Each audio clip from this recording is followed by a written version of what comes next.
Welcome to the summer edition of the Sprint to Success with Design Thinking podcast. How do you navigate change? It's a question we think about often, and one that today's world expects us to be comfortable with. The challenge, however, is where do you begin, and how do you develop the mindset and skill set to be successful? Welcome, everyone, to the Sprint to Success with Design Thinking podcast. I'm your host, Saba Kidwai. Join me each week as I share the stories and strategies from the world's leading researchers and practitioners about why they believe the answer lies in practicing design thinking.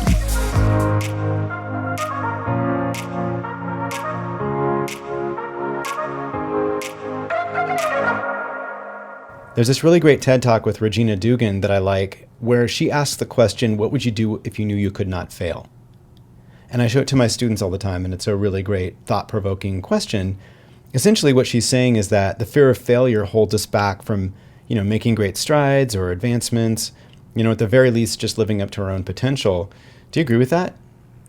I absolutely agree with that. And I think it's something that, so many people talk about and that we hear all the time. Again, though, I think one of the challenges, it's easier said than done. And I think that's where a bit of the gap exists right now in what we're doing, in that it's just not that simple. It depends so much on, again, your motivation, your self-efficacy level, of really who it is that you're speaking to, right? So there are some people that are going to be super motivated. They're going to hear that and be like, yeah, I should totally go pursue my dreams. I'm not scared of anything at all. And they may have the comfort of having that support network and whatnot. But then you may have had the people who maybe have gone through school not doing so well. And all of a sudden now somebody's telling you, go fail. Yeah, you're going to be great. Go pursue your dreams. And they just don't have that track record to kind of reference as a schema back on of being successful, of, trying something different and having it go well. And so I think it's really important, in addition to spreading that idea, which I think is super important, also really recognizing how do we give people strategies for success.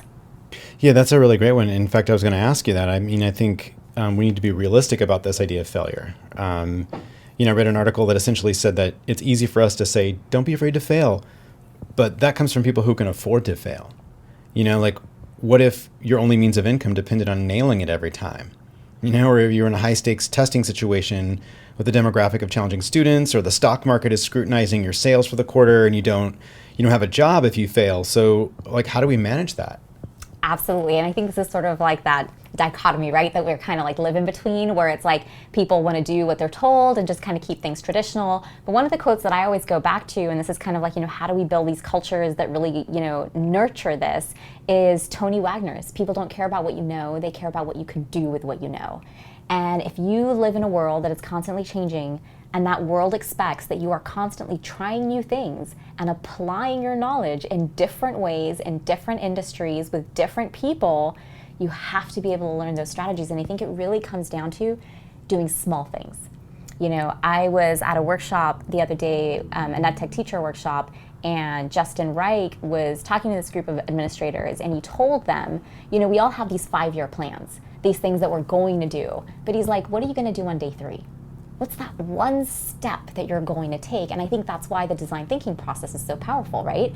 Because it teaches you, okay, think about your audience, think about the people around you. What is that small little thing that you might prototype and develop that you can immediately test? Sometimes even so that you may try something new. As teachers, we do it all the time, right? We try something new. The kids have no idea, right? So a lesson doesn't go according to plan. Something doesn't go the way it's supposed to. They don't know though, but that's our knowledge, right? We've done it in such a safe space, and we're constantly trying new things. We're constantly iterating. It may not go exactly the way we imagined in our head, which sometimes is good and sometimes is bad, but nevertheless, we've created a safe space for ourselves within which we can do that. Again, we've got a safe space of people we can bounce ideas off of. Hey, this is what I'm thinking of. What do you think? Hey, I tried this. This part went well. This one didn't go so well. What do you think might have gone wrong? So I think those things really help. Again, it's those strategies. So how do we create a safe space? What does that look like? Yeah, I think there's 3 key elements that kind of go into it, or at least what I found, from people and just myself and whatnot. But I think number 1 is having the right people around you, having a mentor.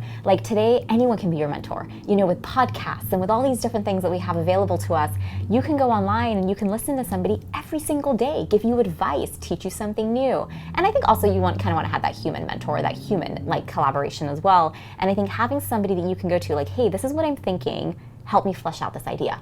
you know, because you need somebody who's going to be able to say, hey, you might want to be able to think about doing it this way. Hey, you know, that part's great, but maybe change this part and this part. So having that is going to prevent you from going out and kind of, you know, having to experience it firsthand. I think the second one that goes in is creating a safe space to know how much you can push yourself. So when we're looking at, like, you know, changes in a classroom or something like that, you don't want to change up your entire semester, right? Because you're going to get stuck. You want to be like, okay, I'm trying this lesson, let me try something here, and do it in a way, like me and you are both teachers, we know this, right? There's so many times we try something new in the classroom, doesn't go according to plan, sometimes good, sometimes bad. All the time. But the kids have no idea. You know, so you want to be able to create that kind of safe environment for yourself where you're trying something new. The whole world doesn't have to know that you failed, but you know, okay, that part didn't really go the way I was thinking. How can I iterate? And that's why I think the design thinking process is so important. And then last but not least, and this is a little bit different, I think it's really important to really kind of be metacognitive about how you speak to yourself. I think that one is really, really, really important because we tend to be so harsh on ourselves, so self-critical, probably more so than anybody else will be. But I think you have to remember that you are your own best friend and you are your strongest advocate. And so when you catch yourself saying, oh my God, I can't believe I did that, I can't, and you go down that rabbit hole, you got to say, hey, wait a minute, I'm so proud that I tried something new.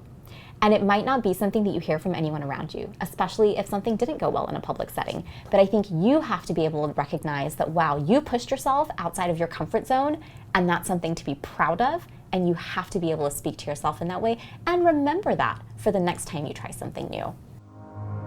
It's your turn to join the conversation by sharing what you enjoyed or what questions you still have.